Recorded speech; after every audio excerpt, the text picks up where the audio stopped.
今日咧係介紹一間咧開咗喺大埔，大概1個月到啦已經。咁一間泰國菜嘅餐廳叫泰步。咁佢嘅地點喺邊度呢？就喺翠和里5號麗和閣嘅地鋪。咁點樣嚟嘅呢？原來可以喺太和港鐵站啦 A 出口出。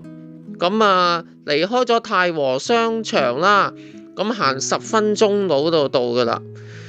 咁我試過啦，今日嘅餐呢，我試過咩呢？就有2碟嘢好好食嘅，一個就係泰式蝦肉炒金邊粉，另外一個呢就泰式濕炒河。